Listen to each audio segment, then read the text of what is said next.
The World Cup is in full flow, but how do you win the World Cup as a brand? It's arguably the world's largest sporting event, millions of eyeballs and a lot of attention. For marketers everywhere, it's like a porch light in the dead of night, and we're moths drawn to it, banging our heads against its beautiful sight. But can you win the World Cup as a brand if you're not an official sponsor or a multi-million-dollar budget brand? The answer is a massive yes. In fact, some of the smartest, smaller brands end up stealing the spotlight and building real fan love, while the big guys kind of blend into the noise. Today, I'm going to show you exactly how to do that with the framework that I use.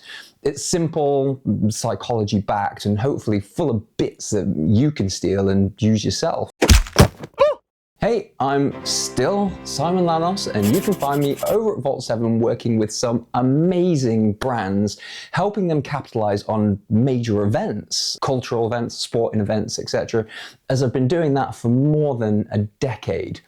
In fact, I've been on the radar of FIFA and the official Olympic Committee as a result of our activity. Not always in a good way. You know the saying, better to ask for forgiveness and all that. So in this video, I'm going to break down my proven 4-part formula, at least I think so, that lets non-official brands punch way above their weight. Each step requires your attention though. It can't be skipped, as it relies on all 4 working in harmony to ensure that you win against super brand teams.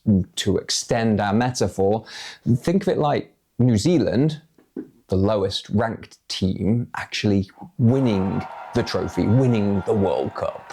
That's kind of where we're at with it. Step 1, novelty. Novelty, the power of standing out by being different. During major events, thousands of brands will inevitably chase the same low-hanging fruit, breathe the same oxygen content-wise. The feeds, social feeds, will get really loud with the same kind of stuff. And we run the risk that fans start to tune out because everything just feels the same. Everyone's on the bandwagon and it's a bit, well, boring. We need to stand out. Our brains are wired to notice and remember what's different. When everything blends together, the novel stuff absolutely stands out. Visuals for sure, but also I think about like unique narratives, rituals, and stories. This is what really sparks curiosity and then gets shared like crazy. It breaks through habituation, and we've spoken about that in another video, but that mental fatigue from seeing the same thing over and over and over and over and over and over and over and over and over and over and over and over again. You get the picture. Well, a perfect example of this in action, just in case you don't believe me, back in 2012 London Olympics, Adidas paid around $150 million or so to be the official sponsor. A huge sum. Nike, well, they weren't official at all. Instead, they ran the brilliant Find Your Greatness campaign. There are no grand celebrations here.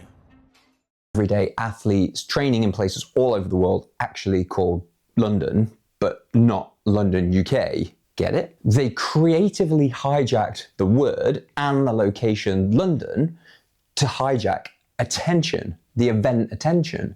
Never once did they use the Olympic rings graphics or even mention the actual games. They just did it through power of association. The result, more people actually thought Nike was the official sponsor than Adidas. And that's the absolute power of novelty. Do something unexpected instead of drowning in the obvious and really stand out, hijack a moment. Novelty on its own, though, can be an absolute poison chalice. So you have to be careful and you have to create balance.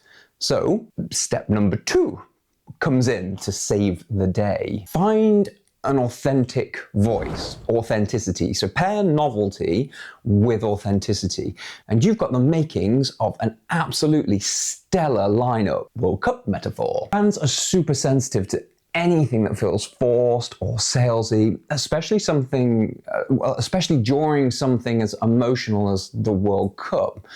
You'll just trigger like a negative reactance. We push back against anything that feels manipulative. But when a brand feels genuine and aligned with real fan life, well, that taps into our identity. We trust it more, we remember it longer.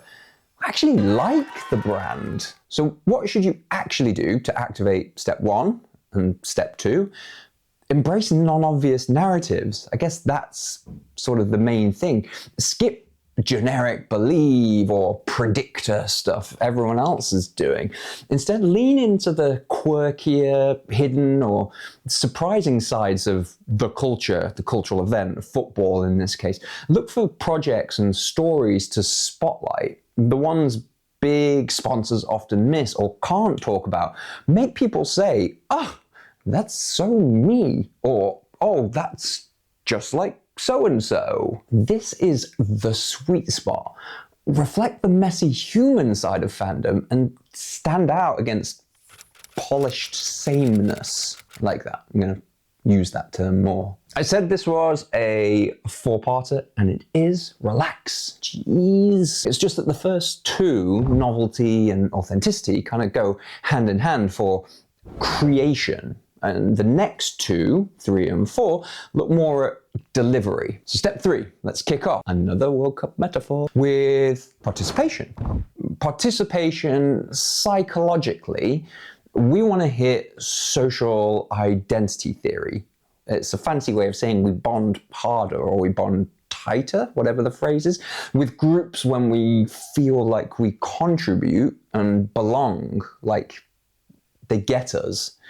Get this right, and your brand isn't advertising. I do that a lot. It's just part of their community dialogue. You're in the WhatsApp groups, for example. People like UGC, that feels way more trustworthy than polished ads. And it gives people that hit of self-expression and belonging, etc., that we've spoken about. We want our ideal audience to see themselves in the work we create, so they feel like the work gets them. Culturally, it has to be a fit. And then step 4 goes further for delivery. It takes it further and acts as an amplifier in its speed. The World Cup is an emotional roller coaster. Goals, upset, memes flying everywhere. This is me on a roller coaster, by the way. When you react quickly, you get a jump in like emotional contagion. You own a narrative rather than participate. And to aid speed, I encourage like simplicity and a fan-first detail.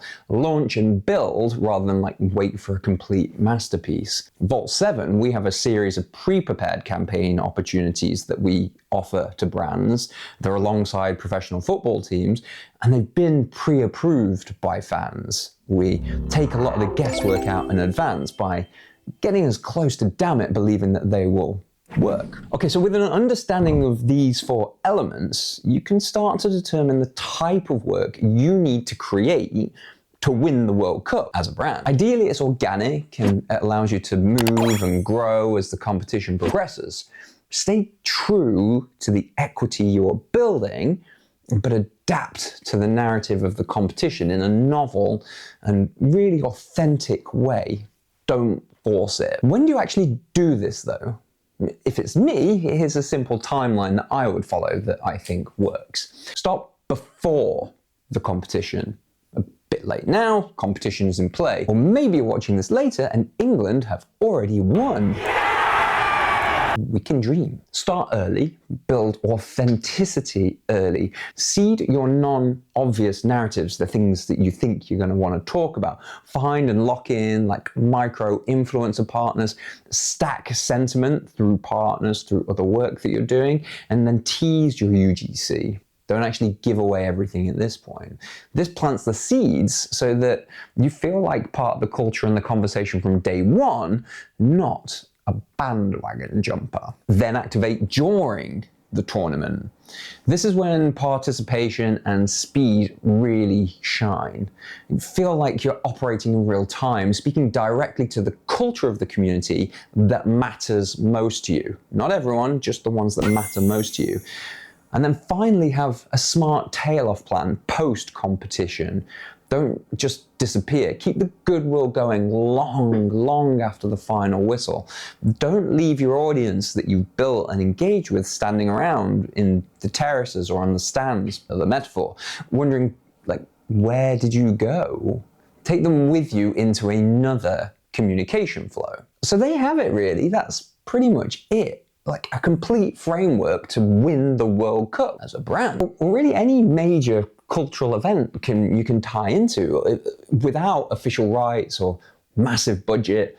It's just novelty to stand out, authenticity to build the trust, participation to create ownership, and speed to really ride and drive that emotion.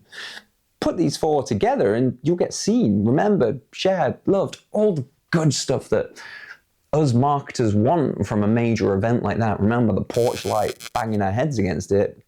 We actually get to take the light away with us. What do moths actually want? I have to look that up. But whatever a moth wants, we can get from the World Cup as well.